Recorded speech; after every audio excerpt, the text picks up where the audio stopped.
Olá, meus amigos, que tenhamos um excelente dia na presença do nosso Deus. Estou aqui para mais uma meditação na palavra do Senhor, que está no livro de Atos, capítulo 17, o verso 23, que diz assim: Porque passando eu e vendo os vossos santuários, achei também um altar em que estava escrito: Ao Deus desconhecido. Esse, pois, que vós honrais, não conhecendo, é o que eu vos anuncio.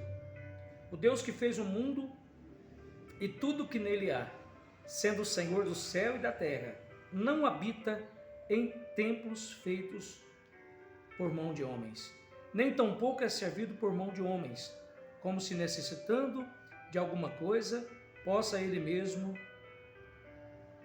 é quem dá a todos a vida, a respiração e todas as coisas. Então, o apóstolo Paulo, ele passou em Atenas, e Atenas era a civilização daquela época, capital da Grécia. E o apóstolo Paulo, então, passou e viu os atenienses adorando vários deuses. E ele viu lá um lugar onde estava escrito ao Deus desconhecido. O apóstolo Paulo, então, achou oportunidade para explicar, para pregar o Deus verdadeiro e fiel que criou os céus e a terra. Então eles pegaram e contenderam com Paulo e levaram ele, os filósofos, do versículo 18, filósofos epicureus e estoicos, e levaram ele ao Areópago, que era o STF, o tribunal deles naquela época. E o apóstolo Paulo, então, disse assim: olha, eu passei lá e vi um escrito dizendo ao Deus desconhecido. Então é esse Deus desconhecido que eu quero pregar para vocês. É o Deus que fez os céus e a terra. Então, às vezes nós falamos de Jesus, mas às vezes nós não conhecemos o Senhor. O que é importante, muitas pessoas conhecem a história de Jesus, mas não conhecem o Jesus da história.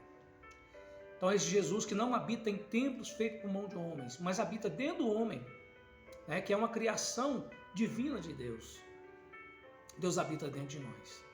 Então esse Deus desconhecido é o que Paulo pregava, disse: é esse Deus aí que eu prego, um Deus que vocês não conhecem. Porque o apóstolo Paulo estava falando de Cristo, estava falando da ressurreição. Então o apóstolo Paulo achou um momento propício para anunciar o Deus eterno, soberano, o Deus que criou os céus e a terra e todas as coisas. Então, eu admiro aqui a sabedoria de Paulo. Paulo foi chamado, ele era um perseguidor da igreja, aí o perseguidor passou a ser perseguido, porque quando ele começou a pregar o evangelho genuíno, ele foi formado aos pés de Gamaliel, que era um teólogo daquela época, e o Senhor então chamou Paulo para anunciar o seu evangelho. Amém? Então que você possa meditar, está em Atos dos Apóstolos, capítulo 17, do versículo 15 até o versículo de número 34. Que Deus possa falar mais no seu coração. Deus te abençoe e te guarde, e que tenhamos um excelente dia. Deus te abençoe.